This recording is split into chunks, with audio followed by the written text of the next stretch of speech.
Since I'm going to spend some time in this dashboard, I thought I would take the seat out, gain more room for myself to get in there.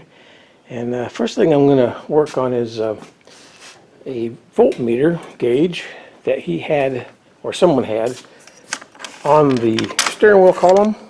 I get what they were going after, but it wasn't secure. They had just a single rivet there, but good attempt.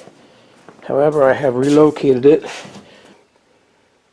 Relocated the voltmeter gauge and got a ground up just up underneath here.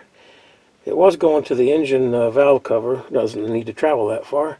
And a keyed source of power is tied in here.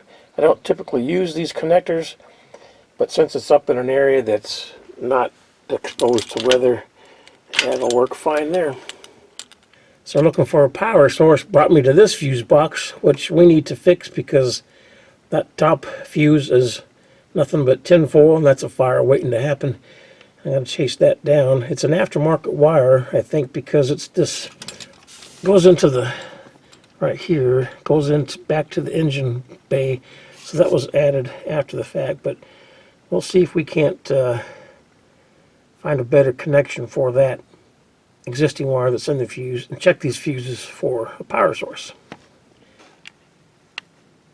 I got the wire off the fuse, but that wire doesn't go to the engine bay. It comes back up here to the harness for lights in the transmission shifter probably. So I got my test light hooked up, proof of concept, found the right wire, got a source with the lights, so that's taken care of. I was able to find a website that allowed me to download some schematics. I borrowed a book from a friend of mine who has a 67 Mustang, and we are going to get into the dashboard a little more. I'm not going to bring you along for every little detail because I've got to do some studying, some research. It's going to be a lot of trial and error. Not only do I need to trace down the wires to find out why that cluster isn't working. So none of the gauges are working. The lights work and the flashers work. That's it. No blinkers or anything else. Now the blinkers are another issue. I have the signal stock out because that's a broken piece in the steering column. That piece I have on hand, but that's not the immediate issue. I want to find out why the gauges aren't working. And the heater controls to the right there, or sorry, to the left, that's all vacuum operated. So each detent there operates a different vacuum tube. There is no vacuum coming to anything underneath the dash. So I think I'm going to start with that, go to the engine, find out where the vacuum is supposed to come from, and I'll bring you back once I kind of get a plan in place and start making some repairs. So the first thing I notice is this is the line for V8. That's on the back of the intake manifold by the carburetor, and that in fact is there. And there is one vacuum tube that I plugged off earlier because the car ran like crap. So there's probably a line that's missing. I don't think I've seen this component here. It's called a water valve motor, and this canister is not there. And a lot of this is for air conditioning, which is an air-conditioned car, but none of that works because it's been removed. But I got to have a vacuum source to operate this controller up here. It's not really lit up very well now, but anyway, so once it comes up underneath the dash, it comes from where it says here, heater valve motor, and then starts snaking around. Continuing work on the vacuum line, vacuum system of lines to get the heater control working. And this line was non-existent. Found out where it goes. It is labeled black. I color-colored the other lines wheel because the color on them has been deteriorated. Anyway, I was working on that grommet, so I had a grommet kit. Now this other hole goes to a component that's not installed. It's called a water motor, so I just plugged that off, but this one I've got routed up here now. So I'm working along and I hear a crunch. My whole kit fell on the floor.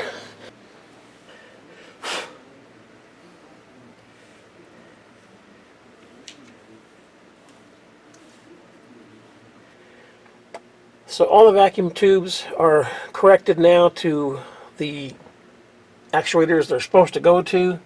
They were completely either misrouted or just hanging off. And this one is labeled purple because I don't have a vacuum tube that has a purple tracer, so I just labeled it so somebody working behind me will know what's going on. So I think I got all that straightened out. Now what's capped off there is to the water control motor, and I think that's part of the air conditioning systems, and we don't have that, so that's capped off. All I need to do is get the heater part to work so I can get the defroster to work and, you know, operate the doors, move the air up and down wherever we need it.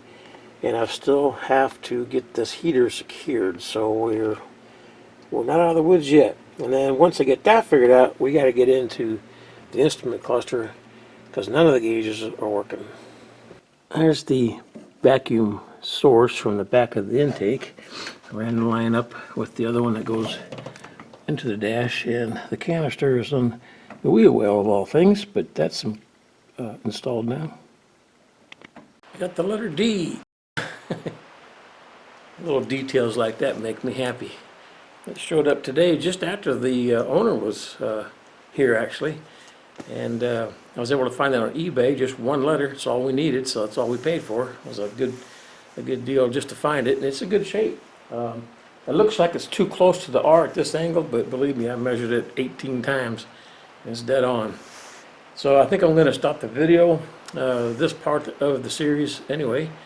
The owner was here, like I said. He's happy with the progress. I showed him the bill, didn't blink an eye, said continue, and we are going to do that. We don't have a lot of more expensive parts to buy. The horn ring is broken on this car. There's one ordered, but it's on back order.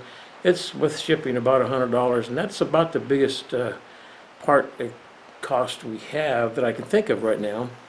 I'm going to finish the car as best I can to what we agreed on, and then we're going to introduce possibly the repair of the passenger side floor, which is rusted out, and that happened because the heater core leaked, and it stayed in that condition for a long time. So he had a swimming pool on the passenger side, and it rotted out the metal. So we may get into that much later. That'll be a separate video, probably by itself, because it's a big job. But we're moving right along on this job. We have a lot of repairs done. I left you hanging on a few things where we don't have the gauges worked out yet. Nothing's working there. And he said today that everything was working except the fuel gauge. Now I can't get anything to work, so I don't know what's changed, but I'll continue to troubleshoot that. I think I have all the vacuum tubes corrected on this. I did run the car off camera, and I still don't have anything working, so I need to figure out what's going on. It could be that the vacuum canister is bad and just leaking. But I'll keep looking at that and bring you all up to date on the next video. So until then, I appreciate you all watching, and see you in the next video.